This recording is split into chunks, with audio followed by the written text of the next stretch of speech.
in. Thank you so much. And today's conversation is about 5 things that successful creatives get right, because most of us start from this place or this dream of being able to have a life and make a living doing work we love. But unfortunately, for many of us, the reality looks a lot more like this, where we keep working really, really hard and we just seem to be just out of reach from that mythical unicorn of success. And whether you are a creative entrepreneur or a regular entrepreneur, whether you're a freelancer or a solopreneur, and whether you're at the idea, design, build, or grow stage of your business, my hope and intention is that something in this presentation is going to inspire you to take a different action, is going to be just that little nugget of an idea. I want to take a moment here to explain a little bit about why creatives get challenged so much with business. And it's because we approach business differently from many entrepreneurs. Most entrepreneurs look at the marketplace like a jigsaw puzzle, and they look for where there's a gap or a hole in the marketplace. And then they design, build, and grow a business to fill that gap. As creatives, we approach business from a completely different direction. We look inside of ourselves at all of our passions, our skills, our ideas, our sparks, and then we design, build, and grow our perfect little puzzle piece and go out in the world and try to find where do we fit and which market can we actually serve. Regardless of how you've approached business, you may be coming to tonight or to this presentation feeling overwhelmed, frustrated, burnt out, or lost in your creative business. And this is designed to give you the 5 things that you can focus on to get you back on track, to reignite that spark, to reconnect you with your creativity, to sort of overcome that whole fear of entrepreneurship that many freelancers experience, and give you a step-by-step guide to master your creativity. The business of your creativity. This is my journey. I call it the journey of the reluctant entrepreneur. Even though I started with a background in financial management and marketing communications, I didn't want to run a business. I wanted to do travel photography and be the next National Geographic photographer. And I went and got trained in my photography skills. And as soon as I graduated, I hit the ground running and I'm going to go and get paid. And it wasn't until I actually embraced the business as a business, until I started to apply these 5 things to my own life, that I started to be able to design a life that I absolutely love, where I turned from being a reluctant entrepreneur into a successful entrepreneur. And I started becoming an international award-winning photographer. I led tours all over the world, and I started my path as a business instructor, which has led me to being the founder of Business of Creativity and being a business coach and trainer for some incredible entrepreneurs that I have the privilege to be able to work with. To share with you the 5 things that helped me turn the corner and to create the last 2 decades of success, I'm going to break it down. I'm going to give you the 5 things right off the bat, and then I'm going to go into them in detail. So here they are. Treat the business like a business. I know that some of you watching this have been in business for years. You've run multiple businesses, or maybe you have heard this before. I invite you to listen newly, or to use it as an opportunity to validate everything you're already doing right when it comes to treating your business like a business. Have a clear vision of success. When I was first starting out, I resisted vision statements and purpose and mission so much. I felt that they were restrictive. I felt that they provided constraint, and I wanted to be creative and was multi-passionate. So I'm going to help you understand how you can have a clear vision of success if you are the same, if you're multi-passionate and creative as well. You need to price for profit and growth. So, going in and trying to get market share is great, and coming in really aggressively in a promotion is great. But ultimately, if you want to be in business for the long term, you have to price for the long term. So we're going to talk about how to do that, not just what to do, but how to do it. Aligned marketing, this makes everything easier in terms of how do you get clients? How do you get more clients? How do you get clients you love? How do you get projects that inspire you?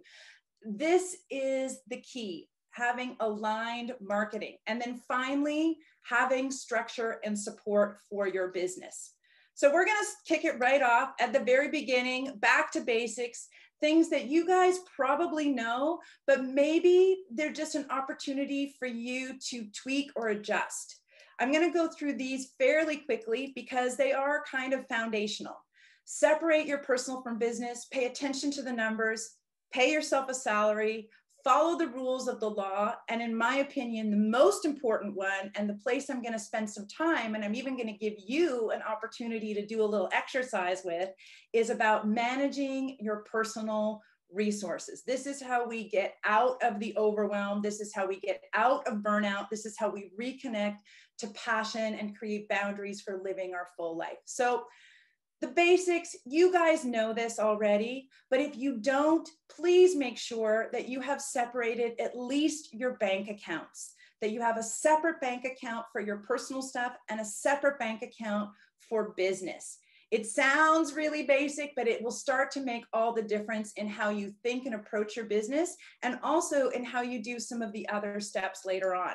And it is the beginning of separating your self-worth from your net worth, your intrinsic value as a human being from the value of the services that you provide, and really getting clear on the difference between those so that we're not suffering so much from imposter syndrome, so that we don't take it so personally when a client doesn't hire us. And finally, separating your income, your personal income from your sales revenue. One of the reasons why we're so exhausted is because we're riding this income roller coaster of a gig economy and our sales are not consistent. But wouldn't it be great if you could actually set it up so that you had a consistent, predictable income, regardless of what the revenue or the sales in your business looked like? We're going to talk about that in today's presentation. But starting to separate your personal income from your sales revenue means that you can start to measure more accurately, and we can only improve what we measure. So we have to know our numbers.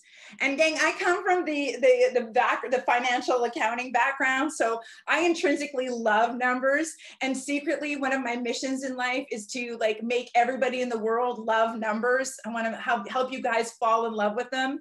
So in my trainings, I actually have my signature spreadsheet that's got great colors. It's a lot like my presentations, and I try to make it painless and easy because we need to know our numbers. When we're in business, this is something you can delegate the sort of bookkeeping of, and you can hire great accountants to do it, but you still need to read the information and understand what it means so that you can make powerful decisions about your business. And these are essentially the 4 things that I think at the basics you need to know. How much does your lifestyle cost? Now, a lot of us, we just pick a random number out of the sky and think, oh, I want to make 200,000 a year. I want to make 50,000 a year. But do you actually know what your current lifestyle costs? And do you know what your dream future lifestyle costs so that you can start designing your business to support that dream future lifestyle, and so that you actually get there, that you make traction towards your dreams instead of just on that grind and on that treadmill? You need to know what it costs to run your business, what it costs to run your business, even if you have no clients. And there is a cost. There's software costs. There's depreciation costs on your computer and your equipment. There are costs that you have to run your business, even if you have no clients at all. And then there's the additional costs that you have to spend once you have a client. And you need to know ultimately how much you need to sell in order to be able to pay for the lifestyle, pay for your business, and pay for any of your subcontractors or cost of goods. These are daunting for some. For those of you that already have this handled, you might be thinking, yeah, so I get it. But for some people, this slide is the thing that stops them completely. And I include numbers in almost every training session that I offer through Business of Creativity, because it can be such a challenge for so many. And my job is to make it easy. Once you know your numbers, gang, then you can pay yourself a salary. And there's 3 steps to paying yourself a salary. The first step is to calculate your desired personal income. I talked about a moment ago, the idea of how much does your lifestyle cost? So getting really clear and present on that, which we're going to talk about in step 2. And then subtract any income from other sources that you are earning income from other than this creative business. So this is just calculating what you need this business to pay you. You might earn income from other sources, or your spouse might be contributing to that lifestyle. Divide it by 12 months. That's your monthly salary that you need your business to provide you. Then you set up a cash flow solution for your business. Instead of using your personal credit card and your personal line of credit and getting your personal stress all the time, run your business like a business and let the business figure out the cash flow to ride those highs and lows of that income roller coaster so that you can have a stress-free, predictable income, plan your vacations, pay your rent, buy your birthday presents, and do all of that kind of stuff. And so when your business is transferring a predictable amount to your personally, a lot of that scarcity mindset that can start to kind of take over, it starts to ease away as we make that separation and we start treating our business like a business. You got to follow the rules, gang, whatever the rules are, even if you're a freelancer. So I know that some people are new to freelancing. They're not sure, is it a business? Is it not a business? If you're not sure, go to your local small business center. But I would recommend you to play by the rules. Register your business, collect and pay taxes, have a privacy policy. And the number one rule that you want to follow is the rule of contracts. Contracts might feel scary, might feel like, oh, I don't really need them. That's not who I am. My vibe is too creative. And then, you know, contracts kind of it just doesn't work. Use a contract, especially if you are doing pro bono work, if you are doing barter, if you are doing work for friends and family, especially then use a contract. Communication is so critical to creating a positive experience with you and your services. And ultimately, that's what we want. We want people to have a positive experience when they hire us and work with us. And a contract makes all of that run way more smoothly. And when it doesn't, it gives you something to go back onto. The last thing that we're going to talk about in treating your business like your business is about managing your personal resources. So I use an acronym for personal resources, and I believe that you have these no matter how big your business is or how small your business is. Each of us has our own personal resources that we bring to the conversation, that we bring and invest into our business. And the first of those resources is time. Some of us have limited time that we can invest in our business because we have commitments to other aspects of our life. Some of us feel like all we do is spend time on our business and we don't have anything else and we have no boundaries. So I encourage you to do this exercise. Most of the time, I'm just going to show you my face for a minute because sometimes if we get bored of looking at slides, most of the time when we think about slides, gang, we think about time, we think about 24 hours in a day. I'm going to challenge you to think about 168 hours in a week. 168 hours in a week. So if you sleep 8 hours a night, not many of us do these days, but if you sleep 8 hours in a night, that's 56 hours. You're going to give 40 hours to your business. That's 96 hours. What are you going to do with the rest of that time? And if you start to inventory and audit where you're investing your resources, you start to get present to what is so, then you can make informed decisions about how you want to spend your time and how you want to spend your energy. We know that not every client is created equal. We know that some clients take way more effort and way more energy to work with. We know that some tasks take more effort and energy. So when you're thinking about your business, be mindful and intentional about where you're investing your energy into your business. The third one I'm going to share with you here is assets. And most of the time when we think about assets, we think about money.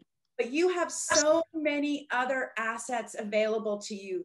And this is actually really fun. I call this my inventory of awesome because, you know, I like the word awesome, but to give yourself a little inventory, to just go and give yourself a list and start saying, here are my skills, here are my capabilities, here are my relationships. So when you start thinking about relationships with past clients, you start thinking about relationships with referral partners, affiliate partners. You start thinking about your inner circle, past jobs, past mentors, other colleagues, other people in their same industry. All of these people are assets, and they're available to you to be able to help you run a successful creative business. Yes, include your portfolio. Yes, include your money, your equipment, and your other tangible assets. And start to really get good at looking at what makes you so awesome. These are assets that you can then start to think about how you're going to leverage effectively in your business when you start to create your clear vision. The final one is the one that we're going to get to do an exercise on, your mindset. We're going to audit your mindset and your beliefs for a moment, because the most powerful tool that you have is your thoughts. When you look at how your thoughts impact your actions and start to influence your results, the power of our thoughts is extraordinary. Look at the results that you've got in your life. Look at the money you have in the bank. Look at the clients you've got. Look at your website. Look at your Instagram account. That's a result of actions that you took or actions that you did not take. And you took those actions based on whatever it was you were thinking and feeling. I feel like I'm inadequate with Instagram. I think Instagram is confusing and hard. Therefore, I'm not going to take consistent action. Therefore, I'm going to get the results that I get. I feel and I think that I can learn something about Instagram. I think that it's possible for me to get good with practice. Therefore, I'm going to practice. Therefore, I get the results. So we can see the power of managing our mindset so that we will actually do the work to get the result that we want, to make a living and have a life doing work that we love. So grab your pen and paper. This is an all play. This is an opportunity to get your head out of the sand and start to look around at what is possible for you. Many of our current beliefs are based on wherever we're at in our journey. So take your pen and paper and start writing down what you think about the presentation so far. What's come up for you when we've talked about the basics of business and treating your business like a business? Some of these might sound really familiar. I'm too creative to be good at business. Nobody's spending any money these days. It's impossible to be successful at business.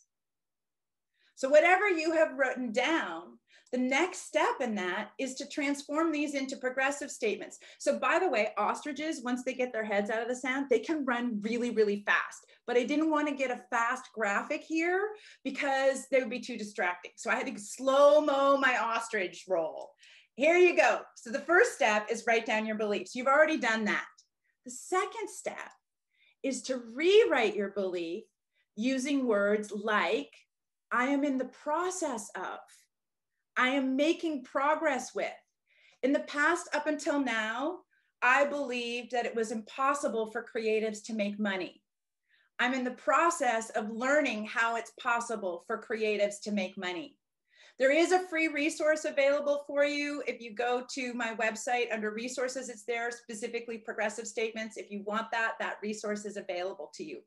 The key though, is that you practice using the progressive statements. The way that we get good at anything is we need to practice our mastery and master our practice. So the key is that you practice that. Your default ways of thinking will come up again and again and again. And that's an opportunity to practice your progressive statements and start shifting that mindset so that you can take the actions you want to take and get the results that you want to get. All right. So I don't see any questions in the chat box. I'm going to give you just a moment. Have a look at you all. Does anybody have any questions, or we're ready to move on? All right, I think we're going to go ahead and move on to step 2, which is have a clear vision of success. So, clear vision of success, what does that actually mean? So a clear vision of success means defining your dream lifestyle. Lots of us have given up on our dreams in 2020. I encourage you to get back on the dream wagon and start thinking about what does your dream lifestyle look like going forward. And I encourage you to look like more than 10 years in advance, because often what happens if we look too close, we get all caught up in the how am I going to do it? So look more than 10 years in advance. Then once you have the lifestyle defined, then design your business. Then write down why that it matters and set milestones. So milestones, you got to, if you're going to set the milestones, you got to measure. So pyramid of success. Yes, our ultimate goal is to have this dream lifestyle. That's why we become an entrepreneur in the first place. We could have gone out and got a 9-to-5 job, but no, we decided entrepreneur, we have a dream, we have a vision for our lifestyle. The more clarity that you can get, the more you can spearhead all of the actions and activities that you do for the purpose of living the fullest, most amazing life, the better off you're going to be. And most of us, when we do start to get into business, it's probably like it was for me, where I was just so excited to get paid to be doing any kind of photography that I just said yes to that client. And then the next person who wanted to pay me, I said yes to that person, and so on and so on. And then I ended up with this hodgepodge client list, with this weird portfolio and no clear direction for my business. And I didn't feel like I was getting anywhere. I felt like it was the grind. So really looking at how do you define your dream business based on why it matters to you. This is why, gang, there can be multiple players in the same game. There can be lots of us in the same industry, because we're all coming and approaching it from a different place because of a different reason. You hear all over the internet, it's all about your story. It's all about your why. It is. At its core, often the why of your business is what will set you apart and make you unique. And what is separating you right now from having that passion, your story, and your why, and actually realizing the business and the dream lifestyle are these 5 things. So how do you design that dream business? How does that actually work? It's actually fairly straightforward and simple. Once upon a time in the 20th century, way back in the dark ages, we had business planning that was tedious, that took a really long time, that ended up like getting about 200 pages of paper. You would finish the business plan and you'd put it in a drawer and you'd never look at it again. What if you could create a living document, meaning that it was updated and that it was flexible and that it was responsive, that could act as a framework, as a guideline, as sort of like the banks of a river to focus your energy and to give you clear direction for taking actions consistently. That's really what you need at its core, is a framework that answers who are you, why does this business matter, who are you serving in this business, how exactly do you serve them, and why do they care about that and want to hire you? Finally, what are the goals of your business? And when you work on the goals of your business, we're not looking 10 to 15 years out into the future. We're looking much closer. We're looking at the next sort of 1 to 3 years in your business, so that you can set meaningful goals that you can start to break down into actions. How do you set goals?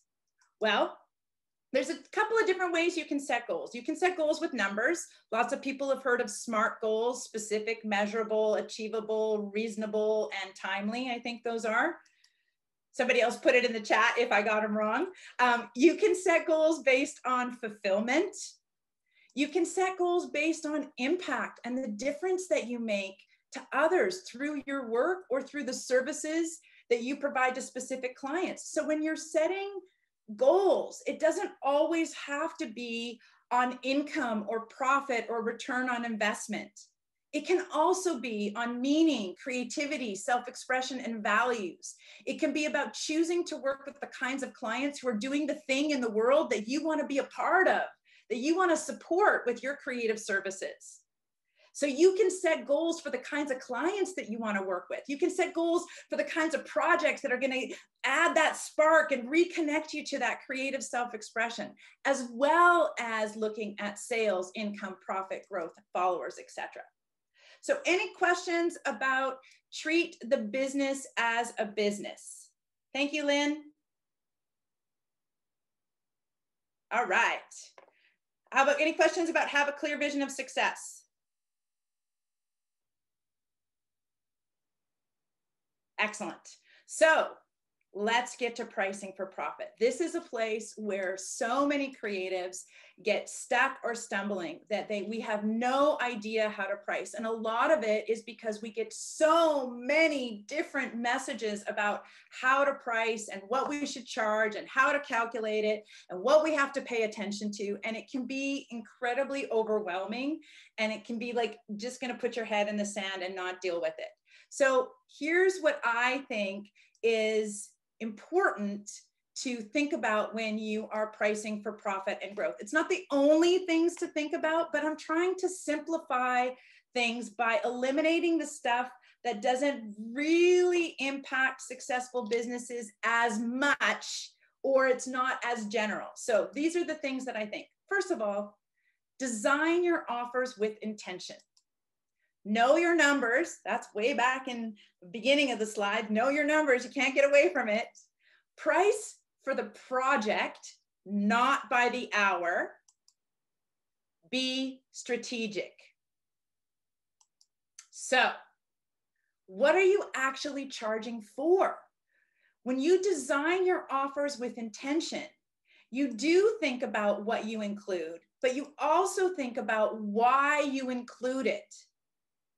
So when you think about your offer, how you're saying, okay, I'm going to do web design services, I'm going to do headshots, I'm going to do graphic design, I'm going to do whatever it is you're going to do, monthly accounting packages, whatever it is, there are certain things that you're going to include. You're going to include your services, you're going to have specific deliverables, and you're going to have your own process, whether it's the process for creating it, the process for onboarding, the process for serving or operating, or however it is. That is essentially what they're buying, but it isn't why they're buying. And if all you focus on when you're thinking about price, when you're thinking about your business is what do I sell, what do I sell, what do I sell, you're missing the key ingredient that has people buy from you and has you be able to feel more confident in your value when you price it. And that piece is about why do you include it? What is the external or obvious need that your services solve? But what is the internal need and the philosophical need of your client? So when we think about pricing, when I have people design their offers in the pricing for creatives class, I'm going to explain that a bit later. When I have people design their pricing and design their offers, we actually go through and we match each element of the offer to the client need by using a buy your offer so that because. So my ideal client hires me so that, not so that they can get 10 headshots.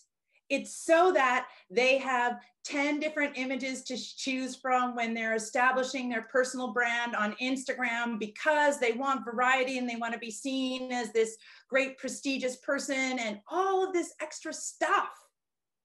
So, Domino's doesn't sell pizza. They sell convenience.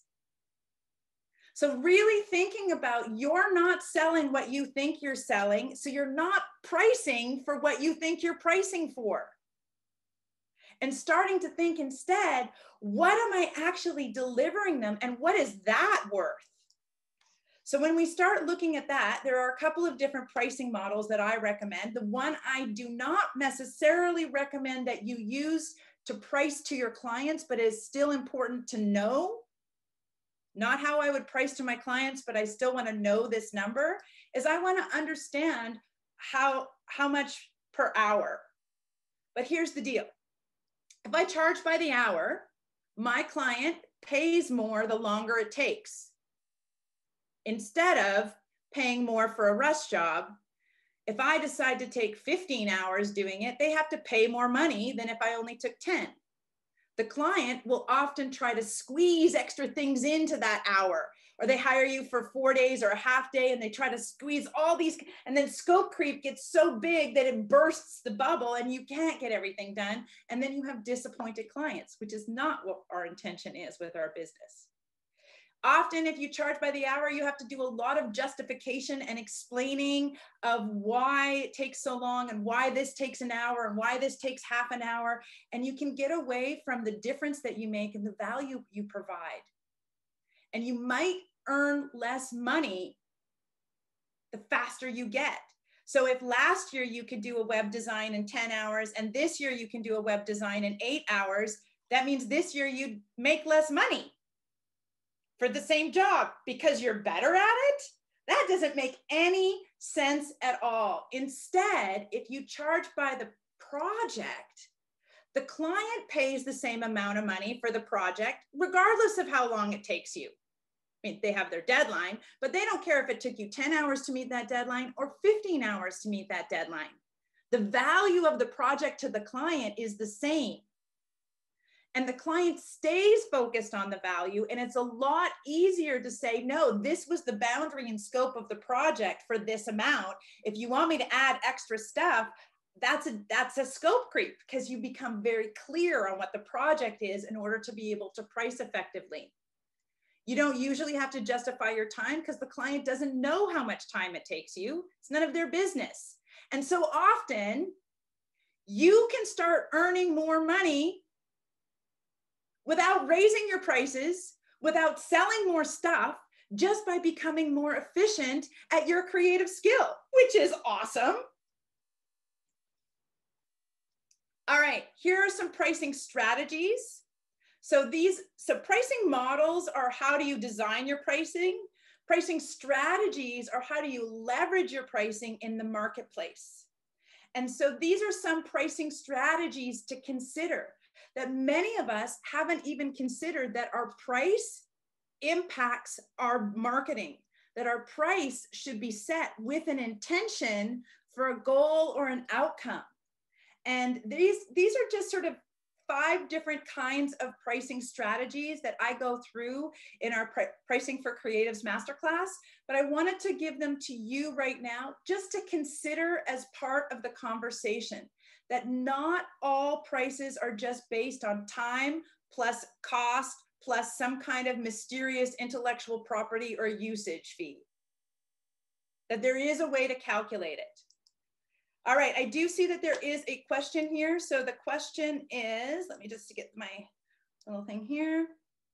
So the question is, charging for the project can also be challenging if the clients take too long to give feedback or require multiple changes and don't want to respect the contract. Okay, so first of all, I think the biggest challenge in this is that the client doesn't respect the contract. Whatever contract you've made, if you have a client who's abusing a contract or who's not respectful of the contract, it's likely they would do that if you charged by the hour or if you charged by the project. So that might be in having more clarity in your communication, having more clarity in your client onboarding, so that the boundaries and the communication and the production timeline and the expectations are super clear in advance. Often we assume that our clients understand our craft, and they don't necessarily know how long it takes to do a revision to 3 different brand logos. They don't necessarily understand how long it takes to pick colors and pick fonts. So our job often is educating our clients. We're selling something that is invisible. We want to remember that when we're selling creative services, we're selling a promise for something that is invisible. And when you sell something that is invisible, you're asking for a lot of trust. You're asking for a tremendous amount of trust from your clients. So depending on how good of a job you've done in terms of aligning your marketing, which is the next section, if you've done a great job of aligning your marketing, by the time they get to buying from you, they already kind of know what the boundaries are and how it's going to work. So then you can just nudge them into, hey, listen, That's 3 changes outside of the scope of contract. Do we need to renegotiate the project? Has the project changed and evolved? And you know what, gang? Be open to change and evolution. A lot of times that can generate even more opportunities for you. So if you go to the conversation with the intention of, I'm here to solve a problem and to be of service to my client, then it's not about them challenging what's in your project or it's just really genuinely, how can I be of service to this person? How would that actually look? So hopefully that answered your question, Stephanie. Great. Yeah.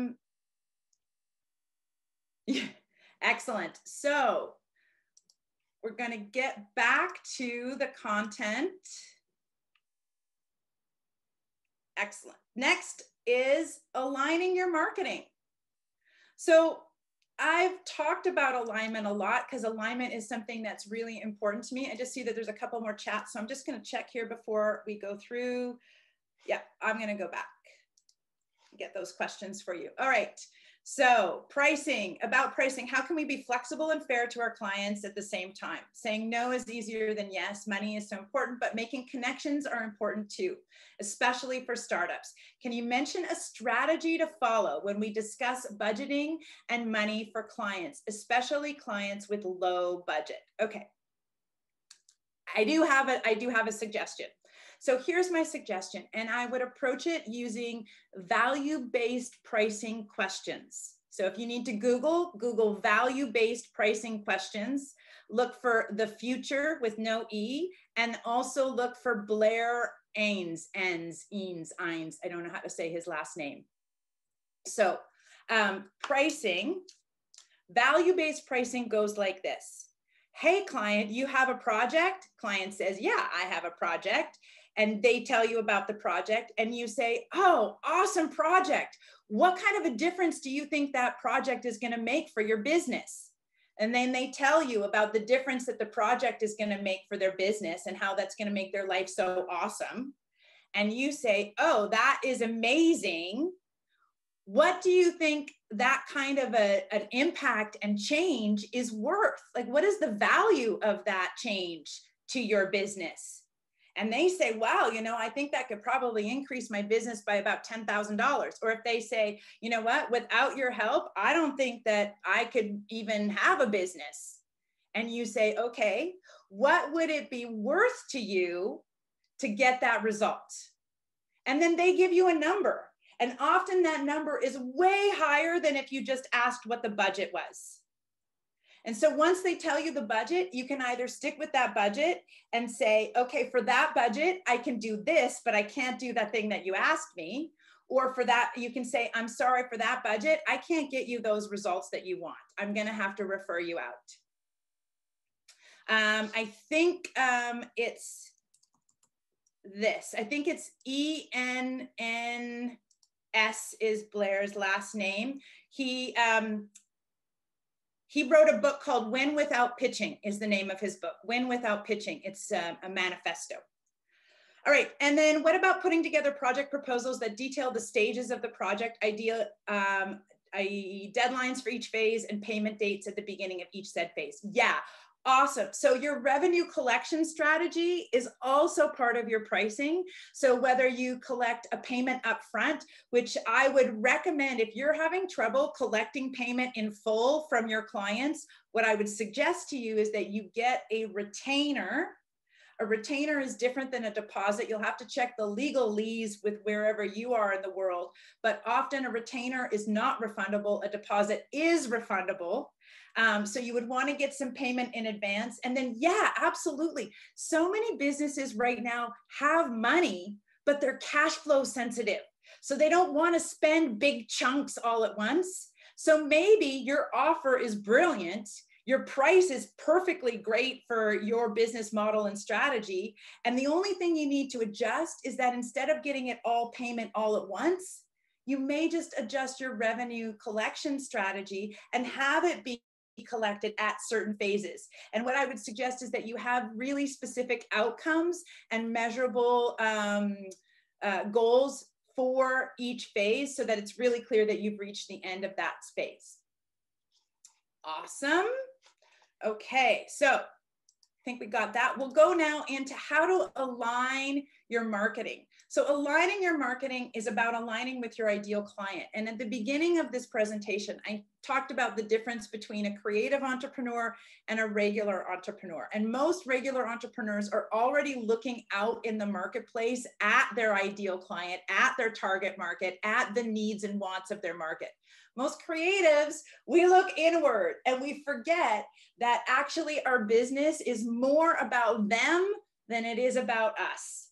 Yeah. Business is more about them than it is about us. So we want to align our marketing with our ideal client, including all of the pieces of our marketing. Our offers are part of our marketing strategy. When you have offers that are aligned with that desired outcome, when you know people buy from me so that because, it becomes way easier to market to them. Your price is part of aligning, your brand voice, the tactics that you use. Do you use Instagram? Do you use LinkedIn? Are you using email marketing? Do you use paid ads? Then you want to look at marketing message, and that our marketing message changes depending on where our clients are in their relationship with us. So let's look. Aligned marketing. When your marketing is not aligned, all we can see are the pieces that don't work. When you're trying to communicate to your clients and you've been really consistent with your marketing, but then you have a couple of way out and left field marketing messages or things that you've said or things that just don't resonate, it can bring the whole stack tumbling down. So in all of your marketing, you want to know exactly who you're marketing to. We talk about ideal client and avatar client and client persona. 100% business is not about you, it's about them. So the more you know about who you're marketing and selling to, the easier it's going to be. And then when you know who they are, you can offer them exactly what they want. And then you can give it to them at a price that matches their value perception, what they think it's worth. And then you can talk to them about it using a tone of voice that they resonate with. My tone of voice is super energetic and enthusiastic and direct. Not everybody responds to this. So this is my tone of voice. My ideal clients will respond to the bright colors and my enthusiasm. Additionally, your voice needs to be authentic to your business. People can tell when you're using marketing speak or when you're trying too hard to be something that you are not. And finally, you want to use words and language that are compelling to them. So this is the kind of things that I teach in the Marketing Confidence Program as we start going to the next part, which is whenever you're marketing, you want to have a clear next step for them to take. So every single marketing message has a clear next step. This is what to do next with me. We often call those calls to action. This spreadsheet is the spreadsheet that I use to help my clients understand their brand voice and to align it with the brand experience, where you would pick your 5 brand characteristics. So a lot of you have already done branding, you've done a brand identity, you have your visual identity package, you know exactly who you are as a brand, you've got your colors and your fonts and all of that great stuff. Awesome. And probably in the development of that, you had to do an exercise that had you decide or determine what are the sort of 5-word characteristics that I want my brand to be known for. And then write those down. Then in the next column, you write a description of how that applies to you, because human beings, we use words in very weird ways. So there's going to be words that have significance and meaning to you. Write those down. And then here's the great part, because these 2 columns, this is what my brand will do, and this is what my brand won't do. This is where your posts for social media come from. This is where your posts for your emails come from. This is where your tone of voice in your proposals, this is how you set up your operations, is based on the brand voice, brand experience that you want to create. I do have an example for you. This is my brand voice, so that you can see this filled out. You can see how it is comprehensive. So one of my characteristics is I have a supportive brand. I don't want to just love you and leave you. I don't want to just give you information and then walk away. Information is potential power, but action is where results happen. So I want to support you. I want to be there beyond. I want to answer question quickly. I want to celebrate others. I want to be a cheerleader. I'm going to encourage community, and I'm going to be there for you. I am not going to be dismissive, put people down, embarrass them, or use negativity as a tool to motivate, because it's not part of my brand voice. So I can look right here and say, I don't want to use jargon.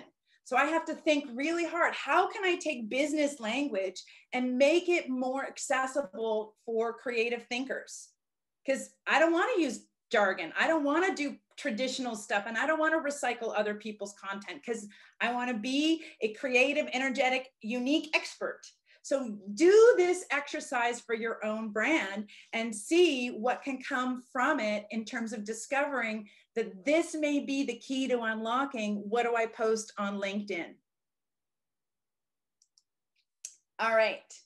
The last piece here, as we're starting to look at how do we align our message for each stage of the buyer's journey, given that at each stage of the buyer's journey, the client is having a different experience. So many of you have seen a buyer's journey before, but at the top of this slide, these are the activities or the intentions that you as the business person are going to hold, that you want to attract new prospects. You want to engage with your leads. You want to convert into your hot leads. You want to close them into customers. So that's your intention for each stage of the buyer's journey. And there are different tactics that you use. So things like a social media platform is a tactic. Email is a tactic. Lead magnets are a tactic. Referrals are a tactic that you can use to grow your business. And let me tell you, if you are getting referrals already out there in the world, gang, you're doing awesome.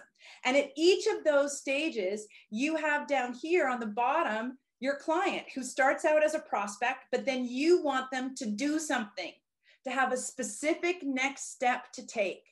So if you are doing attraction marketing, the next step is follow me, join my list. And then all of a sudden, once the client or prospect takes that action, they become a follower.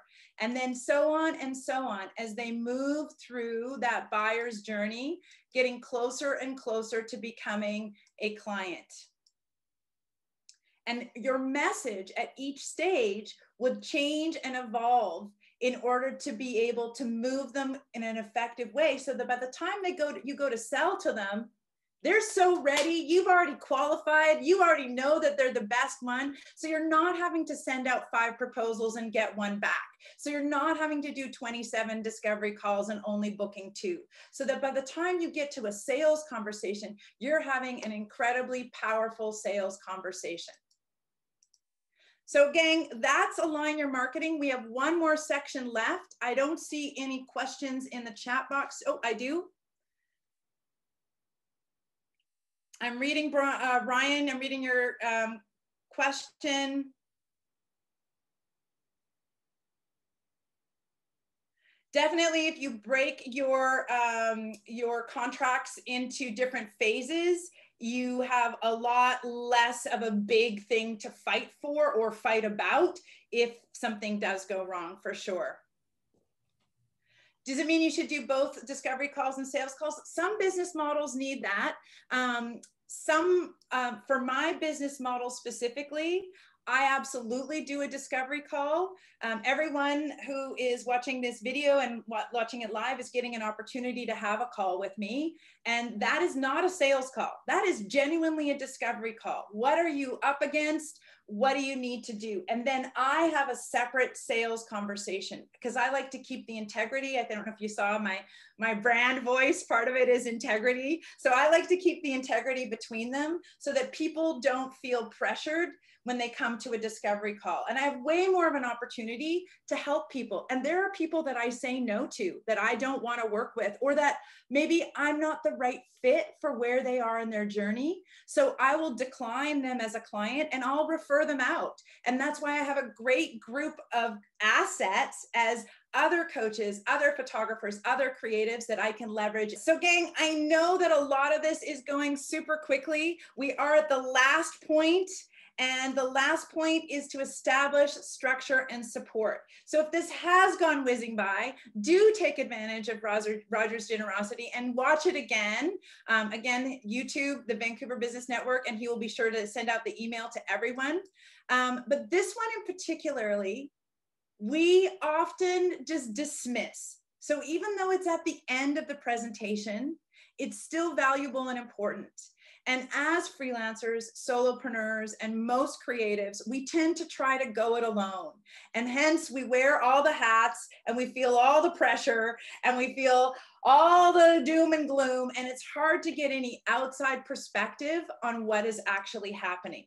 So the first thing you want to do is you do want to establish a structure so that you can be working on your business, not just in your business, so that you make time to reconnect to your passion, you make time to reconnect to your dreams, you make time to work consistently in and on your business. And then have a system in place to review, revise, and recommit to your goals. So you want to have a system in place. And I know we resist structure and system, but I'm here to tell you that when we have structure, we actually create room inside. We can be wildly creative. So what's great about the business of creativity is we give you those structures inside which you get to create your own business, your own dreams, your own offers, your own prices. So you want to surround yourself with a network of support so that you don't feel so alone, that you don't feel like you're just doing it all by yourself. So structure, the benefits are when you have structure, you're able to be consistent. You can make decision-making faster.